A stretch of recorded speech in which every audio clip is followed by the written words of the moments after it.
우리 이재명 의원께서 이제 좀 힘든 일을 앞둔 그런 시점에서 우리 국민들께 네. 제가 이 말씀은 꼭 드리고 싶습니다. 네. 이런 거 있으실 것 같아서요. 네. 부탁드립니다.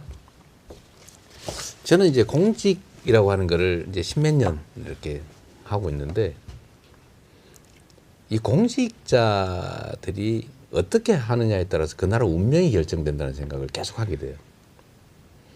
그리고 이 공직자들의 한 일, 공무라고 하는 게 정말 하자면 끝이 없이 많아요. 그래서 제가 안 합니다. 그러니까 무한대로 많아요. 그런데 안 하자고 하면 아무것도 안 해도 돼요. 하기로 해서 뭔가를 최선을 다해서 만들어내면요. 그 성과라고 하는 게 상상 이상이에요. 비교하면 성남시장 일은 호미 정도, 도지사 일을 하면 쟁기 정도. 근데 대한민국의 일을 하면 거의 트랙터 정도가 돼요. 잘하면 얼마나 큰 변화를 만들겠어요. 그 짧은 시간이긴 하지만 저는 무지하게 짧다고 생각하거든요. 그 짧은 시간에 한 사람의 정성으로 그 대통령 한 시간의 가치는 5,200만 시간의 가치가 있잖아요. 5,200만의 우주에 영향을 미치지 않습니까? 그럼요. 예. 그 귀한 시간들을 정말 최선을 다해서 잘 활용하면 정말 큰 변화를 좀 만들어낼 수 있을 거라고 좀 믿거든요. 그래서 우리 국민들께서도 아유 뭐 정치 뭐 그놈이야. 요즘 그놈이야는 좀 많이 사라지긴 했더라고요. 워낙 아니라는 게 네. 많이 드러났기 때문에. 근데 그렇게 생각하실 일은 아니고 정말 충직한 일꾼을 뽑아서 일을 열심히 잘 시키면 우리의 삶이라고 하는 게 정말 근본적인 변화가 올 수도 있다. 그렇죠. 네, 그런 기대를 좀 가져주시면 좋겠어요. 지금 비록 이제 어려운 시기이긴 한데 이게 또 기회이기도 합니다. 그러니까 변화를 만들어내려면 고통이 따라요. 그런데 위기 상황이 되면 우리 그 구성원들이 고통을 감내할 마음의 준비를 해요. 그래서 변화가 쉽습니다. 좀 걷어내야 되거든요. 새 걸 심으려면. 그러니까 지금은 정말로 좋은 기회예요. 우리가 고통 겪고 어려운 상황에 처해 있긴 하지만 그래서 오히려 기회일 수 있는 거죠. 정말 대변화의 시기고요. 정말 더 나은 희망 있는 세상을 정말 만들 수 있어요. 이번이 기회입니다. 자, 이게 오늘 두 분이 이제 긴 시간 함께 해주셨는데요. 저는 우리 이재명 의원께서 하신 많은 말씀들 중에 기억에 나는 게 꽤 많은데 그 중에 하나가 이 공직선거에 계속 출마하는 이유가 휘두르고 싶은 권력을 찾아서 하는 게 아니고 일할 권한이 필요해서 기회, 네. 예. 나에게 공직이라는 것은 권력이 아니고 일을 할 수 있는 권한이라는 거. 그게 굉장히 와닿았습니다. 저한테는. 그리고 그 권한으로 뭘 해서 누가 좋아하는 걸 보면 내가 행복하다. 되게 정치하는 사람은 되게 이런 취향을 가지고 있어야 정치에 적합하다고 저는 네. 평소에 늘 생각합니다. 이제 트랙터의 권한을 네. 예, 뭐 가지시면 일을 더 많이 하시겠죠. 네. 판단에 따라서 다르겠습니다만 이제 홈이나 쟁기보다는 트랙터가 좀 낫겠죠. 저는 사실 그 전에 이제 선거 방송 같은 거 할 때 네. MBC에 출연하면서 경제 문제가 제일 화급한 문제라고, 이제 검찰 개혁이나 이런 것들은 마음만 먹으면 되는 거고 돈도 안 드는 거라서 그거는 그냥 민주당 내에 결의만 있으면 그냥 되는 거라고 그렇게 말씀드렸었는데, 이제 경제는 하나는 무역 쪽이고 하나는 내수 분야였는데 무역 쪽은 중국하고의 관계가 제일 문제였거든요. 그러니까 윤석열 씨가 대통령이 되자마자 자기 발등을 찍은 거예요. 그냥 탈중국 하면 되지. 왜 그걸 말을 해가지고. 아니, 그 무역 상대를 다변화하는 건 언제나 필요한 일이기 때문에 하면 돼요. 근데 그거를 무슨 탈중국 운운하면서 최상목인지 최하목인지 하고 그 난리를 쳐가지고 그렇게 돼버렸습니다. 그리고 그게 이제 내수 위축하고 서로 상승작용을 일으키면서 우리가 성장률이 0%대로 가고 무역 적자를 어마어마하게 기록하고 이렇게 했던 거거든요. 이거를 다시 되돌리는 게 제일 급하다 그랬고, 이게 빨리 안 되면 다른 정책들도 힘있게 하기 어렵다 이렇게 봤어요. 근데 지금 이제 6개월 만에 경제를 좋게 만들 수는 없잖아요. 문제는 이제 경제는 심리적인 측면이 강하기 때문에 될 것 같아. 잘 될 것 같은데라는 기대감과 어떤 신뢰, 희망 이런 것들을 국민들 속에서 불러일으키면 그 힘으로 이제 그 다음 해부터 갈 수 있고 또 정치적으로 이제 예민한 다른 문제들도 좀 힘을 받아서 할 거다 이렇게 얘기를 했는데 되게 잘 되고 있는 것 같아요. 그래서 그 코스피 지수 같은 거를 그 성과 지표로 삼아가지고 처음부터 드라이브를 걸고 이런 것들은 그 실물 경제를 살린 건 아닌데 굉장히 심리적인 처방이 됐거든요. 응급 처방이. 예, 그 이제 지금부터 과제인데 지난 6개월 동안 그 선우를 잘 가렸고 완급 조절도 잘 하면서 일단 고비는 넘겼지 않나 그런 생각 좀 들고요. 네. 아울러서 역시 그 대통령은 똑똑해야 돼요. 그 생각 많이 들지 않으세요? 제가 옛날부터 이거 중창 주장했거든요. 똑똑하지 않으면 아무것도 안 된다. 장관도 마찬가지예요. 근데 이제 안 똑똑한 장관들이 몇이 보여서 그게 문제인 거죠. 지금 내란 청산 관련해서 원칙적인 입장을 표명하는 거 말고는 이재명 대통령께서 뭐 이런 법원의 일이나 특검의 일이나 이런 데 개입하는 흔적이 전혀 없어요. 그리고 이제 일이 엄청 많잖아요. 그러니까 제가 이렇게 이재명 대통령 하시는 걸 이렇게 보고 있으면 야, 역시 되게 하고 싶었던 일을 해야 돼, 사람은. 우리 문재인 대통령 엄청 잘하셨어요. 저는 진짜 모든 정치인들 중에서 제일 인격적으로 훌륭한 분이라고 생각하고 지금도 무지 좋아합니다. 저는 문재인 대통령을. 근데 문재인 대통령은 원래 안 하고 싶어 하는 분을 귀하가 아니면 이 나라를 구할 사람이 없으니까 하셔야 됩니다. 이렇게 해가지고 그러면 그분 가톨릭 신도신데 주여 이 잔을 거두실 수만 있으시면 거둬주시오. 이렇게 하다가 안 거둬주시는구나. 이래가지고 잔을 받으신 분이잖아요. 그러니까 최선을 다해서 이 가톨릭 성직자가 미사 집전하듯이 그런 태도로 5년간 하셨어요. 너무너무 훌륭하게 잘하셨다고 저는 생각하고요. 그런데 그분은 내가 대통령 돼야겠어 이렇게 돼서 된 분이 아니에요. 그러니까 우리 국민들이 좀 깨놔야 돼요. 권력력 없는 사람을 시키자 이거 아니에요. 하고 싶어 하는 사람을 시켜야 돼요. 그러니까 이재명 대통령은 우선 사람이 똑똑하다. 이거 첫 번째 있고요. 근데 똑똑한 사람인데 이거를 정말 너무 오랫동안 하고 싶었다. 그 하고 싶었던 분이 똑똑하기까지 하니까 무슨 뭐 보고서에 뭐 업무 보고에 뭐 무슨 과학을 가학으로 잘못 뭐 오자 있는 것까지 그 정도로 하시잖아요. 그러니까 그게 저는 이런 것들이 합쳐져서 그러니까 이재명 대통령의 캐릭터, 업무 방식 이런 것들에 대한 국민들의 신뢰 이런 것들이 합쳐지면서 좀 나아질 수 있을 것 같아. 앞으로 이런 희망을 불러일으켰다는 데서 제일 크게 점수를 주고 싶어요. 그러니까 굉장히 어려운 고비를 지난 6개월 동안 상당히 잘 넘겼다. 그렇게 저는 생각합니다. 그리고 뭐 그런 거 안 하세요. 그런 거 남 괴롭히는 거 안 하시고요. 아니, 그런 본인 시간이 하고 없어 싶은 거 보여요. 하세요. 예, 예. 시간이 없어 보여요. 예, 그럴 예. 시간이 없어요. 누구 조업할 시간이 없어.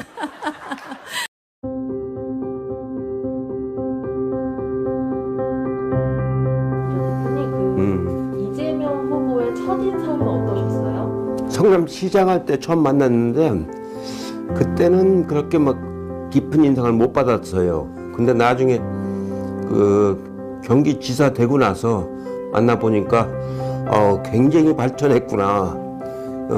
유시민 이사장이 말하는 것처럼 발전도상인이구나 하는 말이 그게 사실이구나. 그런 인상을 받았어요. 지금 대선 후보로서 이재명의 매력 포인트가 뭐라고 생각하세요? 지금은 그 후보로서 충분한 자격을 갖췄구나. 대선 후보로서 자격을 완전히 이제 갖췄구나 하는 그런 느낌을 많이 받았고요. 요즘에 하는 거 보면은 그 참 잘해요. 그 정책도 잘 알고 그 국민들 마음을 읽는 것도 잘 알고 그 점은 참 좋은 것 같아요. 그러니까. 이재명의 강점은 딱 세 가지만 꼽아주세요. 강점? 네, 강점. 실천할 줄 알고 그러고 실력이 있고 그리고 실행할 줄 알고 그 삼실이라고 그러잖아요. 그런 점이 강점이죠. 지금 이해가 안 갈 때 있다. 어떤 때 이해가 어떤 때는 너무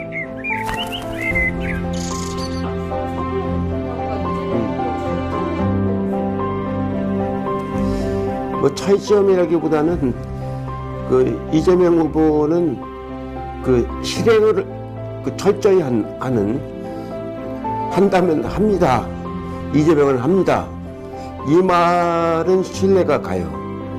그 정책이라는 게 참 어려운 건데 그 큰 거를 하는 게 아니고 작은 거를 또박또박 하는 그런 점에서 좋은 자세인 것 같아요. 이재명 후보랑 마지막으로 혹시 먹은 음식 기억나요? 그냥 밥 먹었죠. 그냥 한식. 예, 한식. 식사였어요? 예. 그럼 보통 어떤 얘기를 나누세요? 그때 내가 한 얘기는 제가 이제 공직을 하면서 깨달은 게 그 세 가지예요. 마음이 진실해야 되고, 그 마음이 간절해야 돼요. 절실해야 되고, 그 성실하게 일해야 되고, 그 삼실을 제가 강조하고, 경중을 잘 가리고, 선후를 잘 가리고, 완급을 조절할 줄 알아야 된다. 제가 이제 공직하면서 스스로 깨달은 이제 말인데 그 얘기를 이재명 지사한테 그 당시엔 이제 지사였죠. 후보자가 아니었으니까 그런 얘기를 한 적이 있어요. 그럼 이재명을 음식으로 표현한다면 어떤 음식이 어울릴까요? 글쎄, 그건 잘 모르겠는데 음식으로 말하면 설렁탕 아닌가? 네, 설렁탕. 제가 설렁탕을 좋아하니까.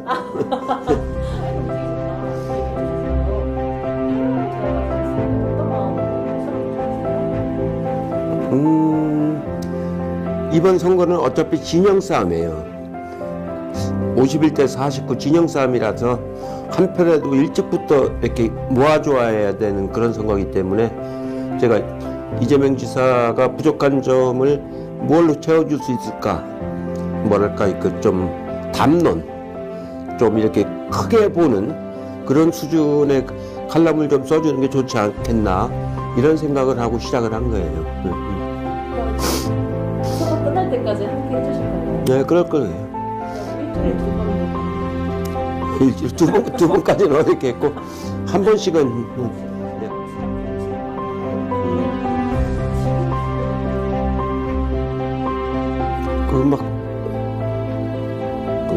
뭐라 그럴까, 아주 초박빙이라서 조마조마하죠. 초박빙이기 때문에 아주 조마조마하고 이 선거를 지면 큰일 난다는 생각이 많이 들죠. 지금 뭐 윤석열이나 김건희나 그 사람들이 하는 말을 보면은 지고 나면 어떤 나라가 될지 짐작이 되잖아요. 그러니까 좀 조마조마하죠. 총장님께서 얼마나 좀 심각하게 생각하고 계신지. 저는 그분들 말에 묻어나오는 그 표현들 있잖아요. 그건 끔찍해요. 제가 창원에 가니까 앞으로 조국 같은 가족이 몇 명이 생길지 모르겠다. 이런 얘기를 하더라고요. 조국이 멸문지화가 됐잖아요. 그런 느낌을 시민들이 받고 있는 것 같아요. 참 끔찍한 일이죠. 안 져요. 네, 걱정하지 말아요. 안 집니다. 예, 안 집니다. 예, 우리 국민들을 믿어야 돼요.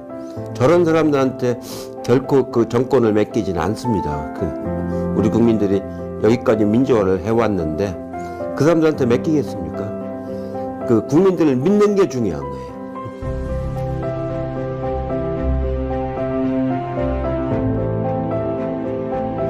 예, 이재명 지사가 아주 성실한 사람입니다. 같이 이렇게 얘기를 해보고, 그리고 굉장히 정직한 사람이고, 그런 후보가 갖고 있는 좋은 점을 살리고, 또 이제 국정을 운영해 본 건 아니기 때문에 좀 그랜드 디자인에서 좀 약한 점은 있어요. 그런 건 또 저희들은 이제 좀 보완을 해주고 그렇게 하도록 하겠습니다. 예, 당원 여러분 그 국민들을 믿어야 됩니다. 우리 국민들은 위대합니다. 코로나를 이렇게 잘 극복한 국민들이 없습니다. 전 세계에. 그만큼 우리 국민들의 수준이 높아졌기 때문에 국민들을 믿고 이번 선거를 끝까지 끌고 가면은 반드시 저는 이긴다고 생각을 합니다. 저는 선거를 여러 번 치르면서 그 국민들을 믿고 하는 선거는 반드시 이겼어요. 새해 들어서 국민들 건강하시고요. 복 많이 받으시고 그 이번 선거에 아주 열렬하게 그 참여하셔가지고 꼭 승리를 이끌어내는데 도와주시길 바라겠습니다. 고맙습니다.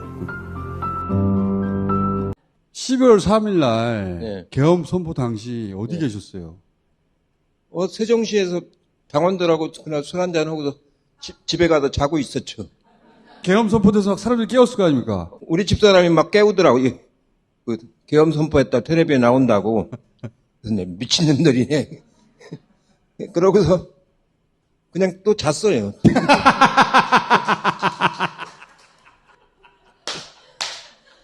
다음날 아침까지 아니면은? 아니 3시쯤 또 잠이 깨가지고 네. 그 보니까 계엄이 해제됐다고 하더라고요.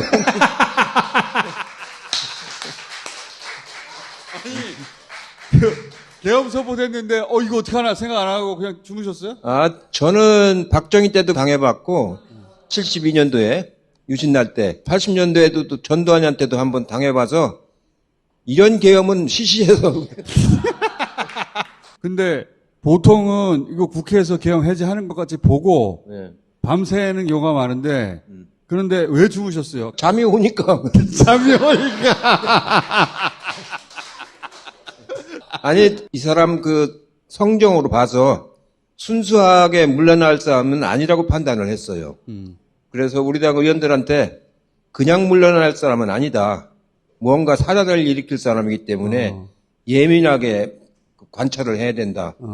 제가 김민석 최고한테도 그 얘기를 여러 번 했고 박선원 의원한테도 그 얘기를 여러 번 했어요. 계엄 전부터. 그 전부터 박선원 의원이 그 김용현이가 사령관들 데리고 남의 차로 바꿔 타가지고 하는 게 제보를 받았잖아요. 예. 그때부터 이놈들이 뭘 작당을 하고 있구나. 그래서 어느 정도 짐작하고 있었기 때문에 그리고 나는 계엄 한두 번 당해본 것도 아니고 계엄 왔다길래 아이고 미친놈 다시 시작. 저거 계엄 됐으면 이제 나도 잡으러 오지 않을까 이런 생각 안 하셨어요? 뭐 누구누구를 잡으러 가고 처형하고 뭐 백령도로 보내고 어쩌는 막 나오는데 제 이름은 안 나오더라고요. 나중에 노상원 노트 거기에 보니까 내가 일본어로 돼 있어. 그러니까 계엄 됐으면 잡혀가셨어. 잡혀갔죠. 요새는 이것 때문에 이 계엄이 안 돼요. 이걸로 다 뭐 실중계하는데 어떻게 계엄이 돼? 그리고 나서 이제 계엄 선포, 계엄 해제, 그 탄핵 소추, 윤석열 체포되고, 그 다음에 서부지법 폭동이 났죠. 그리고 윤석열 석방됐어. 그런데 헌재 판결 막 지연되고 막 조의대 파기 환송하고 막 한덕수 새벽에 교체되고 와 이건 긴장된다 그런 순간은 없으셨어요? 제일 긴장된 건 윤석열이가 시간으로 따져가지고 석방됐을 때. 석방됐을 때. 그때는 아주 이게 일이 어떻게 될까? 충돌이 될 가능성이 있잖아요.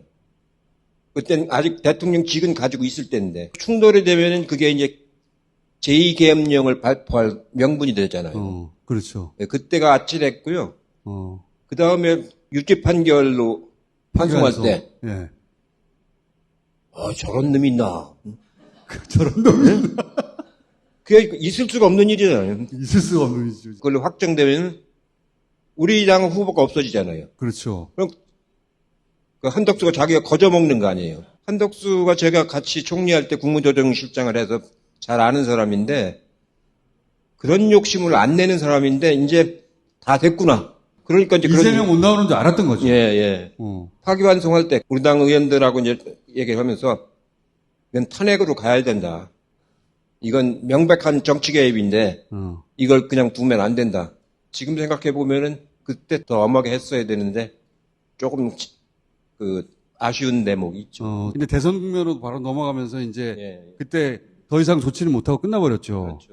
그 조의대 사법부 문제 다시 불거지고 있지 않습니까 지금? 요새는 거짓말까지 막 하니까 어. 종이를 읽었느니 PDF를 읽었느니 뭐 자꾸 자충수를 둬가지고 이제는 진짜 사법개혁을 해야 되겠다라는 국민들 인식이 굉장히 넓어졌어요. 잘 다루면은 점잖게 보낼 수 있을 것 같아요.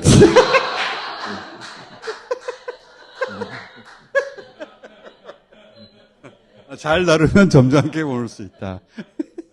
그 많은 일들을 되돌아보면 이재명 대통령 당선은 한편으로 기적 같은 일이에요. 이거를 다 거쳐서 결국은 됐다고? 김대중, 노무현, 문재인 다 경험하셨잖아요. 이재명 대통령이 지금 무엇을 잘하고 있습니까? 제가 기대했던 것보다 훨씬 더 잘하시는 것 같고요. 특히 모든 사안을 공론화시켜요. 공론화시켜서 개방형으로 토론을 하잖아요.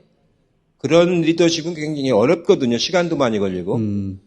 국무회의 제가 주재할 때 보면은 대개 1시간 반, 많아야 2시간으로 끝내요. 근데 저런 식으로 하려면 막 3시간, 4시간 이렇게 걸리거든요. 근데 그걸 가지고 계속 하는 거 보면은 대단한 역량이죠, 역량. 그리고 이번에 관세 협상하는 것도 보면 잘 버티시잖아요, 지금. 꿋꿋하게 잘 버티시는 거 보면은 믿음도 가고 특히 마음에 드는 대목이 뭡니까? 책임감이 커요. 나라를 정상화시켜야 되겠다라고 하는 책임감이 커서 변호사 하신 분들 대통령은 꼭 밤늦게까지 잘 읽어요. 노무현, 문재인, 이재명 다 그렇잖아요. 밤늦게까지. 체력이 있어야 되거든요. 잘 이제 버티고 있는 것 같은데 좀 걱정은 되죠. 대통령이라는 게 체력적으로 굉장히 힘든 일이죠. 보통 잠자는 시간이 한 서너 시간밖에 안 되거든요. 그러니까 윤석열은 많았던 것 같은데. 이재명 대통령 당선되고서 초청을 한번 갔었거든요. 내가 아는 경호원들이 남아 있더라고요. 그래서 얘기 들어보니까 저녁에 공관으로 가서 술을 먹는 게 아니고 대통령 집무실 옆에서 술을 먹었다는 거 아니에요. 그래가지고 업고 나간 게 여러 차례라고 하더라고요. 그러니까 출근도 제대로 시간 맞춰도 안 하고 참 저런 사람한테 나라를 맡겠다는 게 부끄러운 일이죠. 민주당 지도부를 보시기 어떻습니까? 당대표하고 최고위원들이 굉장히 열심히 해요. 막 현장도 막 뛰고 열심히 하고 언어를 조금 이렇게 절제할 필요가 있죠. 일부 장관들이 대통령 속도를 따라잡지 못하는 것 같다 이런 말들을 하거든요. 장관 헌 지가 몇 달 됐다 벌써 개각을 해요. 그렇게는 안 되고 우선 대통령하고 호흡이 지금 한 4개월 정도 맞췄잖아요. 그러니까 못 따라가는 사람도 더러 있겠죠. 원체 이재명 대통령이 빠르기 때문에 그거 따라가기는 쉽지는 않거든요. 그래서 조금 더 이제 장관들도 노력을 하시고 금년 말까지 가야 그래야 6개월 되는 거 아닙니까? 6개월까지는 지켜봐 줘야 된다. 예. 6개월 후에도 시원찮으면 자기의 그 관점, 철학 이걸 못 바꾸는 사람들은 이제 못 따라가겠죠. 그렇게 되면 그건 불가피하게 교체할 수밖에 없죠. 한 6개월 정도 되면은 일기 중에 이제 속가서 예. 계약도 할 필요가 있다. 그럼 올해까지는 보고 내년 초에 그렇죠. 한 6개월간은 좀 봐야죠. 개각한다고 다 되는 건 아니거든요. 대통령실 참모들이 잘 판단해가지고 이 사람이 못 따라오는 거냐 아니면은 딴 생각이냐 이거를 잘 구분을 해야죠. 이제 관점은 맞는데 그 발이 좀 느린 사람들이 있잖아요. 느린 사람들은 기다려주되 딴 생각이면 교체해야 되죠. 딴 생각이면 교체를 해야죠. 아직까지는 못 봤어요. 딴 생각까지 푼 것 같지는 않다. 예. 이재명 대통령이 너무 빨라요. 조금 버거울 거예요. 지금 이 사법부 문제는 어떻게 해결해야 됩니까? 옛날엔 군인이 굿대때를 했고 이번에는 검찰이 굿대때를 했는데 이 검찰이 판사들하고 지금 카르텔을 형성하고 있단 말이에요. 예? 그러니까 특검이 진도를 못 나가게 하잖아요. 그 영장에 잘라가지고. 그래도 원체 국민들 여론이 있고 압력이 있고 그래서 그 사법부도 버티기는 어려울 거예요. 그러니까 자꾸 압박은 해야죠. 요즘에는 권력이 이기는 게 아니잖아요. 이거 나온 뒤부터는 세상이 바뀌었단 말이에요. 옛날 레거시 미디어가 맥을 못 쓰잖아요. 얼마 전에 그쪽 사람들 만났더니 재미가 없다는 거예요. 자기들 말이 안 통한다는 거예요. 레거시 미디어들 사람들 이야기가 예. 자기들이 아젠다를 막 뿌려주는데도 사람들이 안 따라와 주니까 안 따라오고 사람들이 자기들 신문을 보질 않는다는 거예요. 예? 그래서 제가 야 겸공을 보라고 그래 겸공.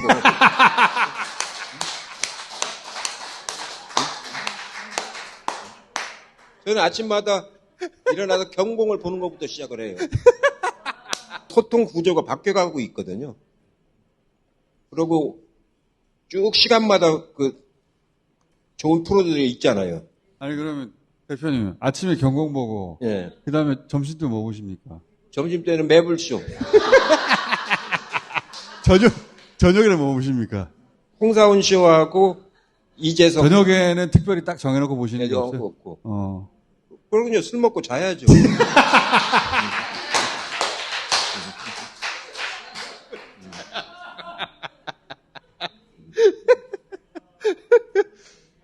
최근에 특검 검사 중 일부가 태업한다 이런 얘기 있지 않습니까? 이건 어떻게 대처해야 됩니까? 옥석을 가리지 않고 그때 급하니까 막 데려왔잖아요. 거의 태업하는 경우도 있고, 맞아요. 불복종하는 경우도 있고, 그러니까 갈 사람 그죠. 보내주고, 예, 그 사람들 데리고는 어차피 일이 안 되는 거기 때문에 굉장히 훌륭한 검사들이 있어요. 이 정치에 오염되지 않은 돌려보내고, 예, 그리고 새로운 사람으로 충원을 교체를 해야죠. 제가 들어보면 열심히 하는 사람도 있고, 또 관봉 뛴 그 친구들은 지만 안 하는 게 아니고 막 부추기기도 하고 그런다는 거 아니에요? 보낼 사람은 보내고 고등검찰청으로 보내면 아주 좋죠. 고등검찰청이 제일 한가한 데거든요. 저는 우리 국민들이 최근에 한 3, 40년 사이에 굉장히 성숙했다고 생각을 하거든요. 특히 6월 항쟁이 한 40년 됐는데 그 이전하고 그 이후는 우리 국민들 수준이 차이가 많이 나거든요. 40년 전에 6월 항쟁이 있었지만 올해는 국회로 달려간 국민들이 있었잖아요. 그러니까 16년도에 촛불혁명, 그리고 작년 그 BTA 혁명, 이런 걸 우리 스스로 막 창출을 해낸 거 아닙니까? 더 이상 배울 데는 없는 것 같아요. 그렇죠. 여기 막 하는 데가 없으니까. 그렇게 생각하면 이 시점에 이재명 대통령이 된 게 진짜 다행이죠. 다행이기도 하고, 이재명 자신이 굉장히 실용주의자잖아요. 쉽게 일을 하고, 그리고 솔직하게 얘기하고. 저는 대통령을 다 모셔봤는데, 이재명 대통령처럼 쉽게 얘기하고, 솔직하게 얘기하고, 빨리 판단하고, 이런 사람은 처음이에요. 저하고는 대화가 이제 잘 돼가지고, 고맙게 생각을 해요. 대통령 된 이후로도 한번 보셨어요? 3번 봤죠. 계속 소통을 하시는구나. 그러면 여기도 좀 자주 나와주세요.